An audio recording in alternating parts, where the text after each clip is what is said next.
প্রিয় বন্ধুরা, আপনি কি জানেন কুরবানির দিন বিড়াল কেন কিছু সময়ের জন্য অদৃশ্য হয়ে যায়? আল্লাহ কোন উদ্দেশ্যে বিড়াল সৃষ্টি করেছেন? ভূমিকম্প সৃষ্টি হওয়ার আগে বিড়াল কিভাবে জানতে পারে? বিড়াল কিভাবে মানুষের ডিপ্রেশন নিয়ন্ত্রণ করে? আজ আমরা বিড়াল সম্পর্কে এমন কিছু চমৎকার তথ্য দিব যা এর আগে হয়তো আপনি শোনেননি। আপনাদের মধ্যে কারা কারা বিড়ালকে ভালোবাসেন তারা কমেন্ট বক্সে লিখে জানান। মহান আল্লাহ তাআলা এই পৃথিবীতে যত জীবজন্তু সৃষ্টি করেছেন, প্রতিটি মাখলুকাতের সৃষ্টির পেছনে কোনো না কোনো উদ্দেশ্য, কোনো না কোনো হিকমত অবশ্যই লুকিয়ে আছে। আর বিড়ালকেও তিনি যে হিকমতের ভিত্তিতে সৃষ্টি করেছেন তার একটি ঘটনা ইতিহাসে উল্লেখযোগ্য। যখন হজরত নূহ আলাইহিস সালামের কওমের ওপর সেই ভয়ানক তুফান নেমে এসেছিল, তখন আল্লাহ রাব্বুল আলামিন তাকে নির্দেশ দেন একটি নৌকা বানাতে এবং নিজের পরিবারসহ প্রতিটি জীবজন্তুর একটি করে জোড়া সেই নৌকায় তুলে নিতে। হজরত নূহ আলাইহিস সালাম আল্লাহর আদেশ অনুযায়ী কাজ শুরু করেন। নৌকা তৈরির কাজ সম্পূর্ণ হলে সেটি পানিতে ভাসতে থাকে। এক পর্যায়ে নৌকার ভেতর ইঁদুরের জন্ম হয় আর নৌকার খাদ্যদ্রব্য ও কাঠামো কেটে ক্ষতিগ্রস্ত করতে থাকে।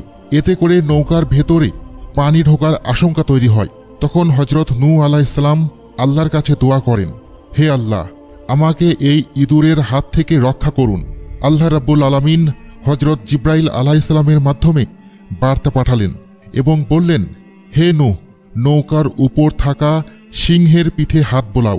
হজরত নূহ আলাইহিস সালাম সিংহের পিঠে হাত বোলানোর সাথে সাথে সিংহ হাঁচি দেয় আর নাক থেকে বিড়ালের একটি জোড়া নৌকায় পড়ে যায়।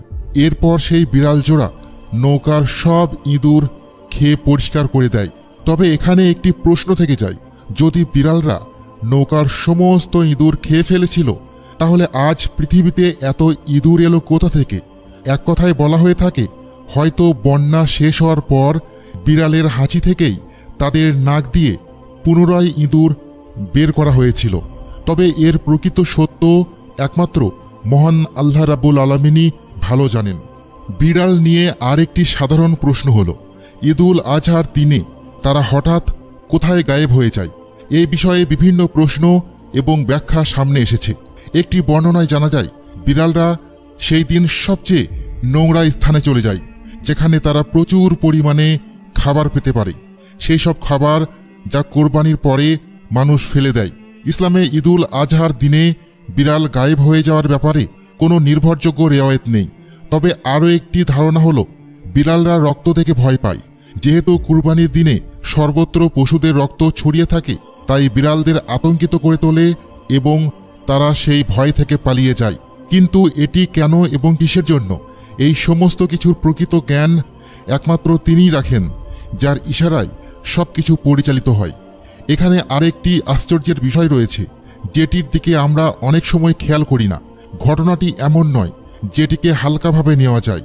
বলা হয়ে থাকে, ঈদুল আজহার দিনে কুরবানির ফেরেশতারা হাজিরা দেওয়ার উদ্দেশ্যে এই পৃথিবীতে অবতরণ করেন, আর ফেরেশতাদের উপস্থিতি অনুভব করেই বিড়ালরা ভয় পেয়ে লুকিয়ে পড়ে। আবার অনেকে বলেন, ঈদের দিনে বিড়ালরা কোথাও যায় না, বরং কেউ কেউ দাবি করেন তারা নিজ চোখে ওই দিন বিড়ালদের ঘোরাফেরা করতে দেখেছেন। বিড়াল সৃষ্টির রেফারেন্স রুহুল মানিতে উল্লেখ রয়েছে, ফেরেশতারা সৃষ্টি হয়েছেন নূর থেকে, মানুষ মাটি থেকে এবং জিন আগুন থেকে, আর অন্যান্য জীবজন্তু সৃষ্টি করা হয়েছে মাটি ও পানি দ্বারা, এবং সেগুলো মানুষকে বাধ্য করাও হয়েছে। জানিয়ে রাখা দরকার, যদি কোনো বিড়াল কোনো খাবারে মুখ দেয় বা কোনো পানি পান করে, তাহলে সেটি অপবিত্র বা নাপাক হয়ে যায় না। মিশকাত শরীফের একটি হাদিসে এসেছে, এক মহিলা হজরত আয়েশা সিদ্দিকা রাদিয়াল্লাহু তাআলা আনহাকে কিছু খাবার পাঠিয়েছিলেন। তখন তিনি নামাজে ছিলেন, তাই সেই মহিলাটি খাবারগুলো রেখে চলে যান। পরে একটি বিড়াল এসে সেই খাবারের কিছু অংশ খেয়ে নেয়। এরপর হজরত আয়েশা রাদিয়াল্লাহু তাআলা আনহা সেই খাবার থেকেই খেলেন। তিনি বললেন, রাসূলুল্লাহ সাল্লাল্লাহু আলাইহি ওয়াসাল্লাম ইরশাদ করেছেন, বিড়াল হারাম নয়, অপবিত্রও নয়, এটি তো তোমাদের চারপাশে ঘোরাফেরা করে।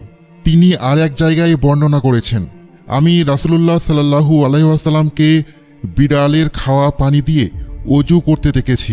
এমনই আরেকটি হাদিসে এসেছে, কাবসা বিনতে কাব ইবনে মালিক, যিনি আবু কাতাদার রাদিয়াল্লাহু তাআলা আনহুর পুত্রবধূ ছিলেন, তিনি বর্ণনা করেন, একদিন আবু কাতাদা আমাদের ঘরে এসেছিলেন। আমি অজুর জন্য একটি পাত্রে পানি দিলাম। তখন একটি বিড়াল এসে পান করতে লাগলো।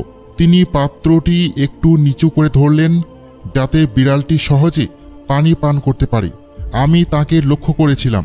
তিনি বললেন, তুমি কি আশ্চর্য হচ্ছ? আমি বললাম, জি হ্যাঁ। তখন তিনি বললেন, নবী করিম সাল্লাল্লাহু আলাইহি ওয়াসাল্লাম ইরশাদ করেছেন, এই প্রাণীটি নাপাক নয়, বরং এটি তো তোমাদের আশেপাশে ঘোরাফেরা করে। বিড়ালকে ঘরে রাখার রীতি দিন দিন বেড়েই চলেছে। এই বিষয়ে পশ্চিমা ডাক্তাররা কিছু চমকপ্রদ তথ্য সামনে এনেছেন, যেগুলো ইসলামিক দৃষ্টিভঙ্গির সঙ্গেও অদ্ভুত রকমভাবে মিলে যায়।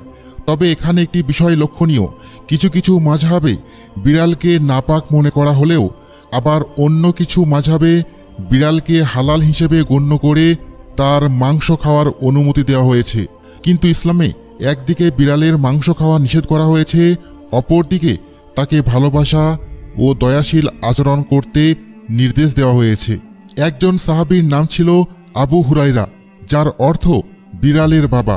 হযরত আবু হুরায়রা রাদিয়াল্লাহু তাআলা আনহু বিড়ালদের প্রতি এতটাই দয়াশীল ছিলেন যে তিনি তাদের লালন পালন করতেন এবং তাদের সঙ্গে গভীর স্নেহের সম্পর্ক বজায় রাখতেন। এ কারণেই তিনি এই নামেই বেশি পরিচিত হয়ে ওঠেন। এমনকি সময়ের সাথে সাথে মানুষ তার মূল নাম ভুলে যেতে থাকেন। হযরত আবু হুরায়রা রাদিয়াল্লাহু তাআলা আনহুর আসল নাম ছিল আব্দুর রহমান। তাহলে যদি এমন একজন মর্যাদাপূর্ণ সাহাবী এবং নবী মুহাম্মদ সাল্লাল্লাহু আলাইহি ওয়াসাল্লামের ঘনিষ্ঠ সঙ্গী বিড়াল পালন করতেন, আর হুজুর সাল্লাল্লাহু আলাইহি ওয়াসাল্লাম বিড়ালকে পবিত্র বলেছেন, তাহলে এটা স্পষ্ট প্রমাণিত হয় যে ঘরে বিড়াল পালন করা জায়েজ। বিজ্ঞানীরা জানিয়েছেন, বিড়াল মানুষের ডিপ্রেশন কমাতে সহায়তা করে। তাই দিন শেষে কিছুটা সময় নিজের বিড়ালের সঙ্গে কাটালে তা না শুধু বিড়ালকে আনন্দ দেয়, বরং মানুষকেও মানসিক প্রশান্তি এনে দেয়। ফলে বিড়ালকে এক ধরনের প্রাকৃতিক থেরাপি হিসেবেও দেখা যায়। এখন আপনাদের জন্য কিছু বিশেষ তথ্য দিচ্ছি, যেগুলো বিড়াল সম্পর্কে বিশেষজ্ঞদের গবেষণায় উঠে এসেছে। যদিও এগুলো অনেকের কাছে বিস্ময়কর মনে হতে পারে, তবে যারা বিড়াল পোষেন তাদের জন্য এসব তথ্য বেশ উপকারী। বিড়ালের শ্রবণ শক্তি অত্যন্ত প্রখর।